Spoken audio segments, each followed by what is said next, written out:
Private medical colleges में India में admission लेना इज़ अ मनी गेम।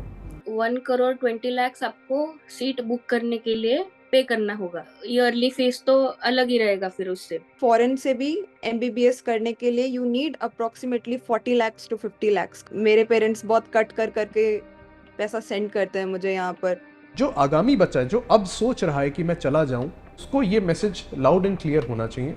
अगर वो वापस आने की सोच रहा है कोर्स करने के बाद, तो इतना आसान होगा नहीं।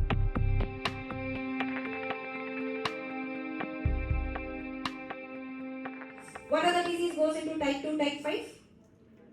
One is myasthenia gravis. इनमें से कोई एक कल आपका डॉक्टर हो सकता है। ये वे भारतीय स्टूडेंट्स हैं जिन्होंने रूस, चीन या यूक्रेन जैसे देशों में मेडिकल की पढ़ाई की है और अब वापस लौटकर भारत में प्रैक्टिस करना चाहते हैं। 2023 में 61,000 से अधिक ऐसे स्टूडेंट्स ने स्क्रीनिंग टेस्ट दिया और लगभग 10,200 या 16% के आसपास ही इसे क्लियर कर पाए।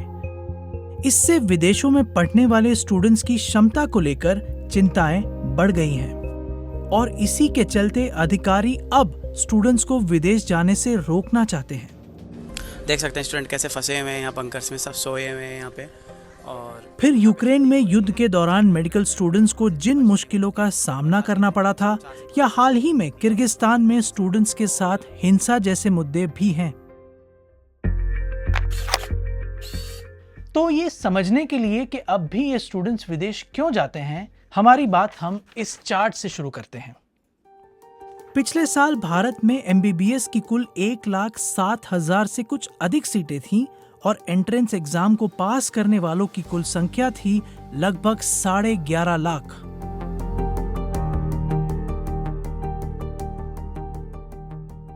इसे और सिंपल बनाते हैं। अगर 11 स्टूडेंट्स ऐसे हैं जिन्होंने एंट्रेंस एग्जाम को पास कर लिया है, तो भारत में फिलहाल सिर्फ एक ही स्टूडेंट के लिए सीट है।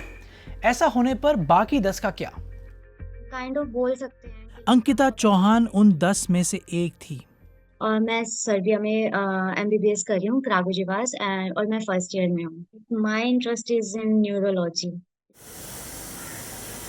बात सिर्फ सीटों की कमी को लेकर ही नहीं हो रही। प्राइवेट मेडिकल शिक्षा की लागत या फीस एक बड़ा कारण रहा है उनके विदेश जाने के निर्णय में। यहाँ आने से पहले मैं इंडिया का ही प्लान कर रही थी, लाइक इंडिया के ही कॉलेजेस। मैंने साउथ से नॉर्थ हर कॉलेज मैंने एक एक रिसर्च करी है। 1 CR कहने का होता है कि 1 करोड़ रुपया लगेगा तुम्हारा होल एमबीबीएस में, लेकिन तुम्हारा वहाँ का रहना, तुम्हारे हिडन चार्जेस, एवरीथिंग वो ऑलमोस्ट 2 करोड़ 1.5 करोड़ के लिए पहुंच जाता है। तो इतना हर कोई फैमिली नहीं अफोर्ड कर सकती है। तो जितना कम प्राइवेटाइजेशन होगा उतना ज्यादा मे बी बच्चा कर लेगा। हालांकि ये सोचना भी गलत होगा कि विदेश में पढ़ाई करना सस्ता है। मैं यहाँ पर यूक्रेन में 3rd ईयर कंप्लीट हो चुका है। यहाँ पर भी फॉरेन से भी एमबीबीएस करने के लिए you need approximately 40 lakhs to 50 lakhs कम से कम। एंड बहुत सैक्रिफाइस जाता है, मुझे पता है। मेरे पेरेंट्स बहुत कट कर करके पैसा सेंड करते हैं मुझे यहाँ पर, तो इट्स डेफिनेटली नॉट इजी यहाँ पे भी। डेटा बताता है कि भारत में प्राइवेट मेडिकल शिक्षा का खर्च पिछले 15 सालों में 4 गुना बढ़ गया है।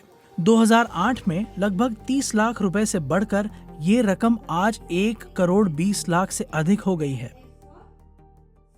इंडिया का जो प्राइवेट मेडिकल कॉलेज का लॉबी है वो बहुत स्ट्रांग है। एक कांस्टेंट डिमांड है कि एक यूनिफॉर्म फी का स्ट्रक्चर जो है वो रिवाइज करा जाए अक्रॉस वेरियस मेडिकल कॉलेजेस, क्योंकि वहाँ पे अनचेक्ड चल रहा है। उसमें बहुत ज़्यादा ज़रूरी है कि एक गवर्निंग बॉडी, जैसे स्टेट गवर्निंग बॉडी कुछ हो या फिर सेंट्रल के लेवल पे हो, जो इंटरवीन करके प्राइसेस की कैपिंग कर सके।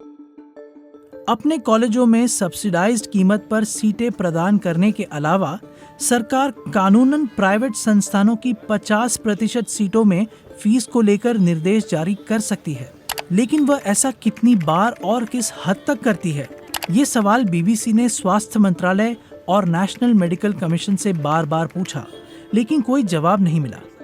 आधिकारिक आंकड़े बताते हैं कि पिछले साल 10 लाख से अधिक भारतीय स्टूडेंट्स के सामने विकल्प ये था कि या तो वो भारत में प्राइवेट कॉलेजों में 1.5 करोड़ रुपए तक की फीस दे या उससे कम लागत पर विदेश में पढ़ाई करें।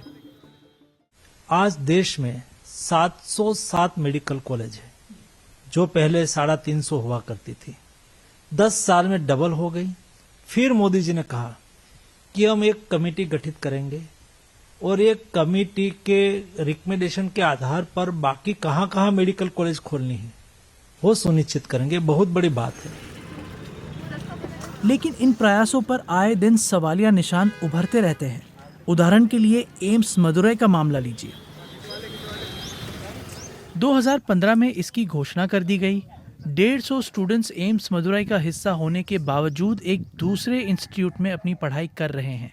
बार बार उन्होंने प्रैक्टिकल एक्सपोजर, लाइब्रेरी और अन्य फैसिलिटीज के अभाव की बात सामने रखी है। सरकार का कहना है कि अगले 18 महीनों के अंदर स्टूडेंट्स इस कैंपस में पढ़ाई करना शुरू कर पाएंगे। एम्स मदुरई ही क्यों, काफ़ी और एम्स हैं जिनमें जो नए हैं और जिनमें अभी भी बेसिक इंफ्रास्ट्रक्चरल फैसिलिटीज़ नहीं पहुंची। लेकिन स्टेट मेडिकल कॉलेजेस का तो और भी बुरा हाल हो जाता है, और प्राइवेट में तो दे कम एट लास्ट। एक तरफ शिक्षा के लिए भारत से बाहर प्रवास करने वाले स्टूडेंट्स की बढ़ती संख्या और दूसरी तरफ भारत को दुनिया में उच्च शिक्षा का केंद्र बनाने की सरकार की आकांक्षा, ये दोनों बातें साथ में मेल खाती नजर नहीं आती। लेकिन इसका समाधान करने के तरीके हो सकते हैं। जैसे IITs में आजकल बहुत सारे नए ब्रांचेस आ चुके हैं which are very industry relevant.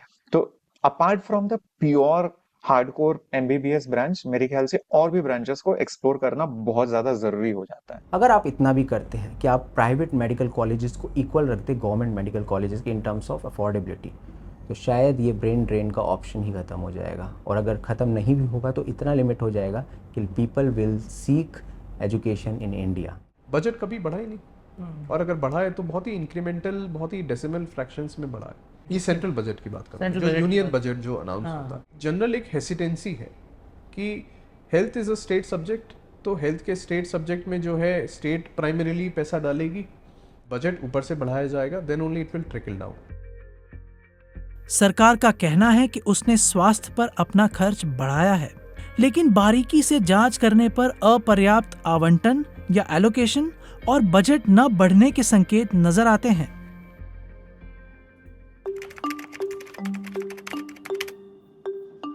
हम इस बारे में बात कर रहे हैं कि स्टूडेंट्स विदेशों में मेडिकल की पढ़ाई करने क्यों जाते हैं, लेकिन इस जांच के दौरान ये सामने आया कि अपनी पढ़ाई खत्म करने के बाद भारत के स्टूडेंट्स जो डॉक्टर्स बन जाते हैं, वे भी विदेश अधिक नंबरों में जा रहे हैं वहां पर प्रैक्टिस करने के लिए। डेटा देखिए, ब्रिटेन में भारतीय डॉक्टर्स अब अप्रवासी डॉक्टरों का सबसे बड़ा समूह है। USA में भी यही स्थिति है, जहां हर साल भारत में पढ़े डॉक्टरों की संख्या बढ़ रही है। मेरा जो MBBS का बैच था वो 180 बच्चों का बैच था, उसमें से आज 40 बच्चा US में सेटल है। 40 बच्चा, which is a very very big fraction.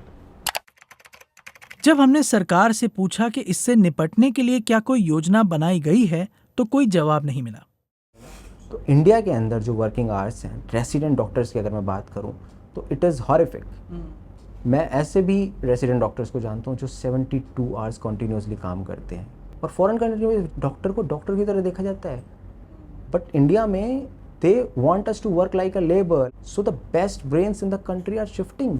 हम एक विकसित भारत का सपना कैसे देख सकते हैं? इंडिया में जैसे डॉक्टर्स को उतना क्या बोलते हैं, मतलब रिस्पेक्ट है, but on the other side अगर कुछ हो जाता है, अगर if they can not save the patient, और तो उनका फैमिली मेंबर्स वायलेंट होते हैं। हमने वीडियो क्लिप्स भी देखे, बहुत ऐसे इंसिडेंसेस हुए हैं, जबकि फॉरेन में ऐसा नहीं है। तो एक डर लगता है, मतलब इंडिया में प्रैक्टिस करना सेफ है कि नहीं। हमने आपसे इन 10 इंडियन स्टूडेंट्स की बात की थी जिनके लिए फिलहाल भारत में कोई जगह है ही नहीं। सोयामी भी उसी समूह का हिस्सा है, लेकिन उन्होंने भी भारत के अलावा दूसरे विकल्पों की तलाश शुरू कर दी है। ये उस समय हो रहा है जब WHO का मानना है कि जनसंख्या के बढ़ने के साथ साथ भारत में डॉक्टरों की संख्या बढ़ी नहीं है, कम ही हुई है। तो आने वाले समय में क्या भारत में स्वास्थ्य सेवाएं सस्ती रह पाएंगी, और क्या मरीजों को उस क्वालिटी के डॉक्टर्स मिल पाएंगे जिसके वे हकदार हैं?